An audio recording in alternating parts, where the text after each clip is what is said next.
Yesterday's focus was on the study and the education system in Australia and how you can guide your students for studying better in Australia.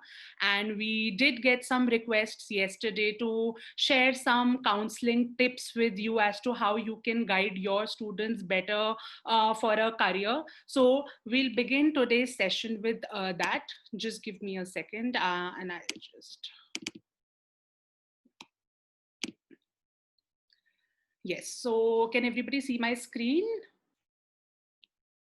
Yeah. So now today's session, we'll begin with that. Why is it so important to guide students for their career choices beginning from their school times? I'm sure that many of you here working are teachers, educators who are constantly in touch with students, and many of you here are career counselors. Now, why is it so important, and why do we emphasize consistently on helping our students choose the right career? The number one reason for that is a career is going to stay with our students for a very long time. We all are working professionals here, and we know that for the next 20, 30 years of our students' life is going to be in the career that they have chosen. So hence it becomes very, very important that they are in the right career, something that they like. And as we know, and many of us are aware, that in India specifically, in my career at least, I have seen, and I'm sure many of my colleagues here agree with me, that students don't choose their careers for the right reasons.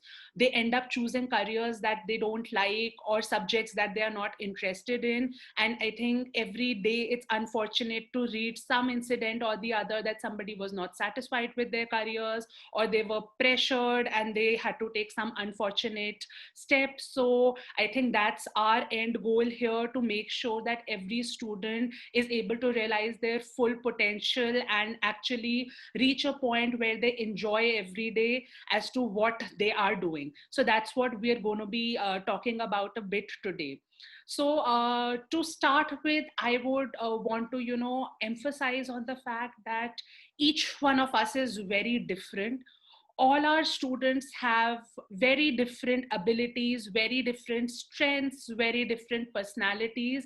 And, a same career cannot fit everybody.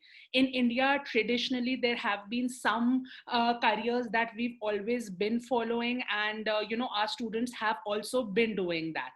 So if you do look at it, these are some factors that I have actually jotted down, and these are the major influencers of career decisions on the basis of which most Indian students are choosing their careers nowadays.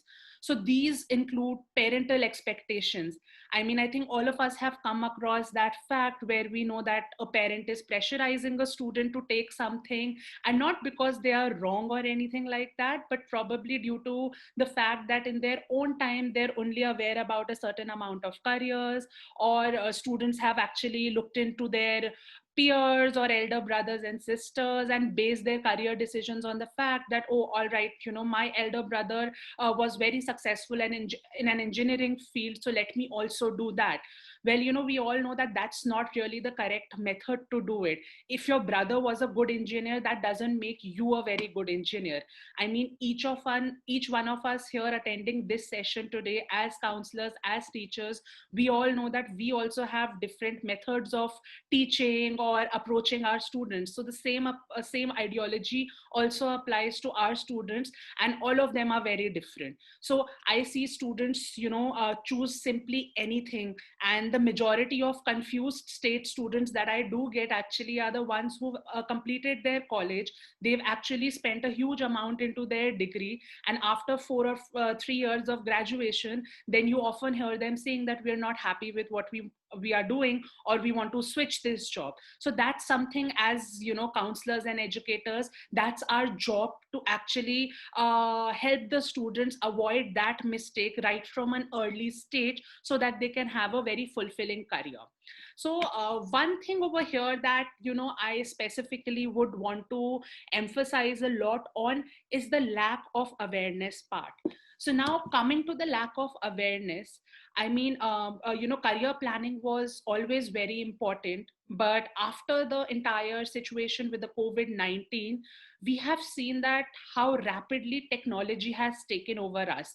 I mean, most of us could have never thought that we'll be doing such webinars. In a usual scenario, this sort of a webinar would have been done in an open auditorium where all of us would be sitting and we would be speaking, but today we're doing it all over Zoom. So the impact that technology has had over careers already and is going to have in the future will be a major determinant in how we guide our students.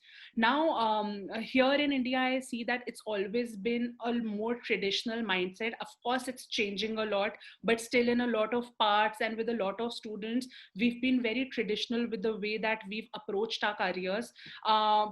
So my next slide is actually going to emphasize a bit on more. If I do look at the career scenario in India, traditionally we've always looked at the fact that science is the best field for our student, the most intelligent people that are there. So it's a prestigious thing that we take something in the science background in school, which is followed by a traditional career into engineering, medicine, computer science, etc. Similarly, for commerce, the traditional career path is always going into a chartered accountancy or simply doing an MBA. And henceforth, for humanities as well, it's either you go into teaching or law. So this has been a traditional, view on career landscape in India. Now, this is something that all of us need to change. Reason being what I emphasized earlier. It's the research shows that technology automation is going to take up a lot of jobs and in fact change the entire career scenario. If anything positive has come out of COVID that I've realized at this time is the fact that how we as Indians have gotten used to the technology, all the technology that we've gotten used to, from the parents to everyone. We've gotten very used to the technology, so that's something great, and this is going to be here to stay. We've seen new career options like business analytics. Business analytics is there, drone operations, user interface, user interaction design, some careers which we hadn't even heard of 5 years ago, and these are the highest recruiting careers today. So we need to get a little bit away from the traditional mindsets and firstly educate ourselves into what new options are available nowadays, and then going forward from there, teach our students and educate them as to on what new options are available over there. So now, I keep on reading a lot about how employment is going to look in the future. And of course, with the entire pandemic situation that's going on, there has been a lot of unrest amongst the student that how the employment will be affected, and, will we get jobs? Is it even worth investing so much in a degree? So here, my answer to that would be, what technology has done, it was already going to happen in the next 4 or 5 years. We've just advanced, we've just preponed that situation that we are here in today. So it's actually been said that by 2022, our students are going to be working in 37% of new jobs. Like I mentioned, that data sciences, data analytics, business analytics, financial engineering, these were some career options we had never heard of before. Similarly, in the future, 37% of our students are likely to work in more new segments, and in fact, 9% of them in jobs which don't exist today. So what's going to be needed for that? We have to prepare our students very well. A recent, in fact, data shows that from our business school, only about 7% of the students are employable. I always say that India is not really facing much of an unemployment issue, but rather an unemployability issue.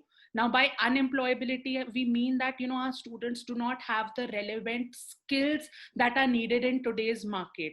I meet so many college graduates, they don't know how to even do a basic Excel, or in fact operate, IT tools that are very, very essential today. So that is where we as counselors need to guide students that just a degree is not enough. There has to be a lot more that has to be done over there. I mean, it's great if a university or a college is offering them the kind of tools and technologies which are up to date with today's job scenarios. In fact, I was getting a lot of questions yesterday saying that at this time, one problem that we are facing is that how do we kind of convince our students, or rather tell them about the importance of studying at an international university.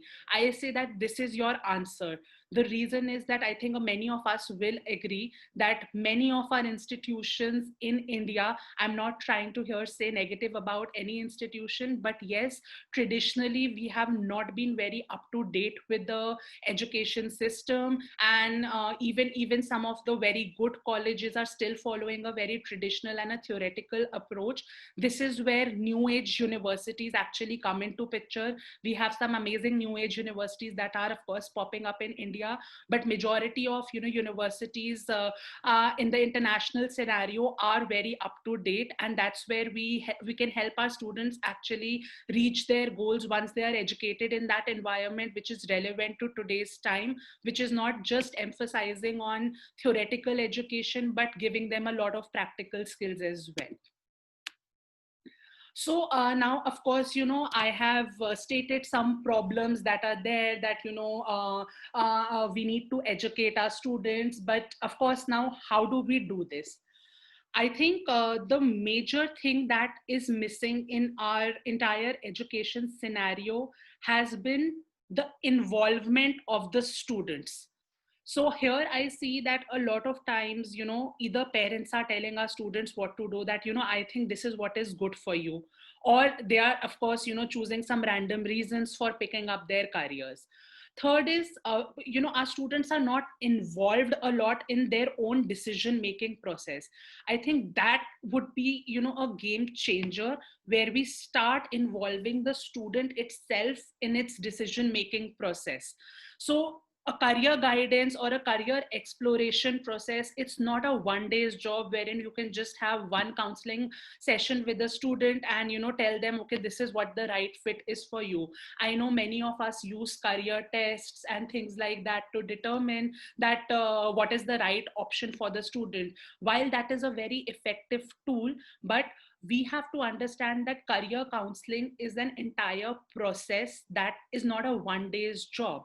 So ideally, it should start right from class 8th and ninth, wherein we start telling the student that start exploring your interest areas.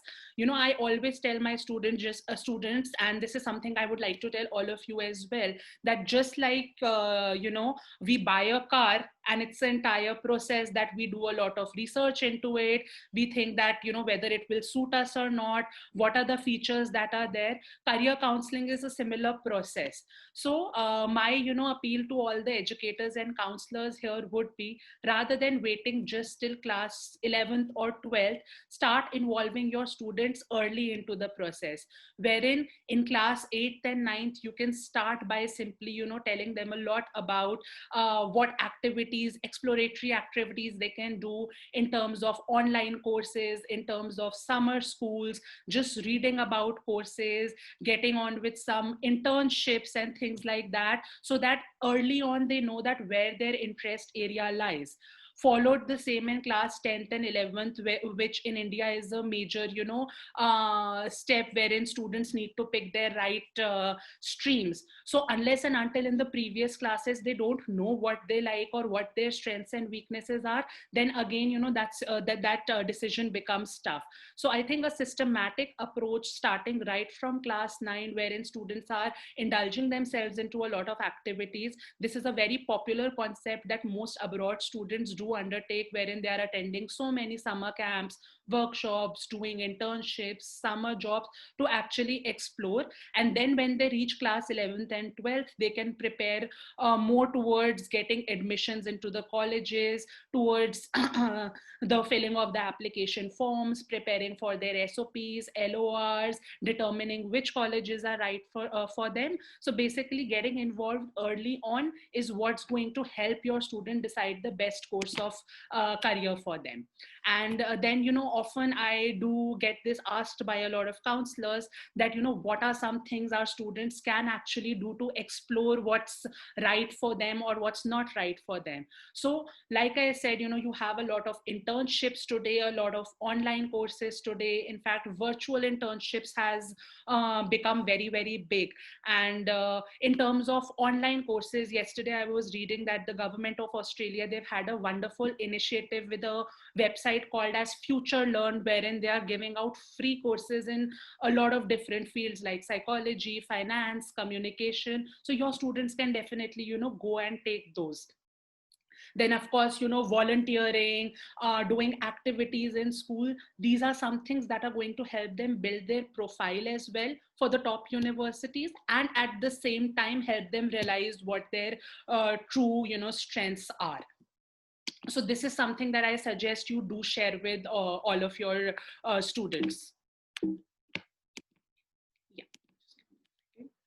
And then just to end this session with, so I would like to say that as counselors, when you are dealing with parents, when you are dealing with students, it's very important for us to be unbiased, because a lot of time we try to guide students with our own experiences or experiences of the other students. So we have to be totally unbiased. And the second thing we have to remember are, we are just counselors and coaches. We don't have to tell them what exactly has to be done, but rather we need to tell them that, how they can do this process more effectively, or how we can do this process more effectively. That's what, we need to guide them on. We don't have to be a teller telling them, okay, do this, but rather guide them through this process and involve them in the entire decision making process. That, treat them as young adults, be a friend to them. And I think, you all will be able to, I'm sure a lot of you already have a lot of experience into this. So these are some tips from my end, wherein I think it can be very, very helpful. And in case you have any more queries related to this process, you can always comment your questions in the chat section, and I'll be more than happy to answer it. So I think I'll hand over this session now to Janardhan, who's going to take this conversation further.